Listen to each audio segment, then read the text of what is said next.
Hello guys, ഇന്ന് നമുക്ക് വളരെ സിമ്പിളായിട്ട് ഉണ്ടാക്കാൻ പറ്റുന്ന ഒരു നാരങ്ങ അച്ചാർ റെസിപ്പി ഒന്ന് നോക്കിയാലോ. ആദ്യം തന്നെ ഒരു 10-12 നാരങ്ങ എടുത്തിട്ട് അത് നമ്മൾ സ്റ്റീമിൽ ഒന്ന് വേവിക്കണം. ഇതെന്തിനാണ് ചെയ്യുന്നതെന്ന് വെച്ച് കഴിഞ്ഞാൽ നാരങ്ങയുടെ തൊണ്ടൊക്കെ ഒന്ന് ബലം കുറയാൻ വേണ്ടിയിട്ടാണ്. ഒരു 2-3 മിനിറ്റൊക്കെ സ്റ്റീം ചെയ്താൽ മതിയാവും. അപ്പോഴേക്കും തന്നെ നാരങ്ങയുടെ തൊണ്ട ഒന്ന് സോഫ്റ്റ് ആയിട്ടുണ്ടാകും. അപ്പോൾ ഇതാണ് നമ്മൾ സ്റ്റീം ചെയ്തെടുത്ത നാരങ്ങ. ചൂടാറിയതിനു ശേഷം നാരങ്ങ ചെറു കഷ്ണങ്ങളായി അരിഞ്ഞെടുക്കുക. അടുത്തതായി നാരങ്ങച്ചാറിന് വേണ്ട ചേരുവകൾ നമുക്ക് സെറ്റ് ചെയ്യാം. കടുക്, വെളുത്തുള്ളി, ഇഞ്ചി, പച്ചമുളക് എന്നിവയാണ് എടുക്കേണ്ടത്. ഇനി എങ്ങനെയാണ് നാരങ്ങ അച്ചാർ ഉണ്ടാക്കാൻ പോകുന്നത് എന്ന് നോക്കാം.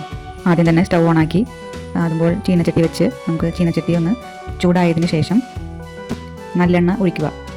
നല്ലെണ്ണ ചൂടായതിനു ശേഷം നമ്മൾ നേരത്തെ അരിഞ്ഞു വെച്ച ചേരുവകളാണ് ചേർക്കേണ്ടത്. എണ്ണ നന്നായി ചൂടായി കഴിഞ്ഞാൽ കടുക് അതിലേക്ക് ഇടുക. കടുക് പൊട്ടി കഴിയുമ്പോൾ നമ്മൾ ബാക്കി ചേരുവകൾ ആഡ് ചെയ്യാവുന്നതാണ്.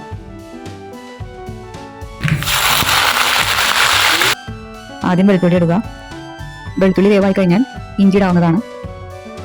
അടുത്തതായി കുറച്ച് കല്ലുപ്പ് ഇതിലേക്ക് ചേർക്കണം. ഇഞ്ചിയും വെളുത്തുള്ളിയും വെന്ത് കഴിഞ്ഞാൽ നമുക്ക് അതിലേക്ക് പച്ചമുളക് ഇടാവുന്നതാണ്. കുറച്ച് കഴുകി വെച്ച വേപ്പില ഇതിലേക്ക് ഇടാവുന്നതാണ്. അടുത്തതായി ഇതിലേക്ക് കായം ചേർക്കുക. കായം ചേർത്ത് 2 മിനിറ്റ് വേവിച്ചതിന് ശേഷം നമ്മളിതിലേക്ക് കുറച്ച് ഉലുവയുടെ പൊടി ഇടുക. അടുത്തതായി മഞ്ഞൾപ്പൊടി ചേർക്കാം. മഞ്ഞൾപ്പൊടി 1 ടീസ്പൂൺ ചേർക്കണം. ഒരു 2 ടീസ്പൂൺ നിറച്ച് മുളക് പൊടി ചേർക്കുക. മുളക് പൊടിയാണ് നമ്മൾ കൂടുതൽ എടുക്കുന്നത്. ഒരു 2-3 മിനിറ്റോളം ഈ മസാല ഈ പൊടികളൊക്കെ ഒന്ന് വേവാനായിട്ട് വെയിറ്റ് ചെയ്യണം.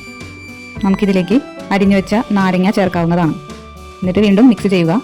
2 മിനിറ്റ് വേവിച്ചതിന് ശേഷം ഇതിലേക്ക് നമുക്ക് കുറച്ച് ഈന്തപ്പഴം നുറുക്കിയിടാവുന്നതാണ്. ഈന്തപ്പഴം അല്ലെങ്കിൽ ശർക്കര നിങ്ങൾക്ക് ചേർക്കാം. അച്ചാറിന് കുറച്ച് മധുരം വരുന്നതിന് വേണ്ടിയാണ് ഇങ്ങനെ ചേർക്കുന്നത്. വീണ്ടും നമ്മൾ ഇത് കുറച്ച് നേരം വേവിക്കണം.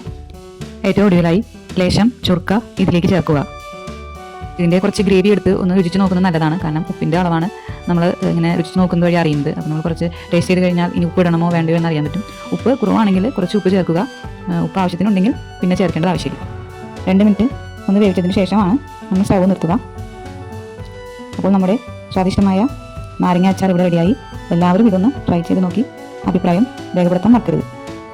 ഈ വീഡിയോ നിങ്ങൾക്ക് ഇഷ്ടമായെങ്കിൽ ഞങ്ങളുടെ ചാനലും സബ്സ്ക്രൈബ് ചെയ്യണേ.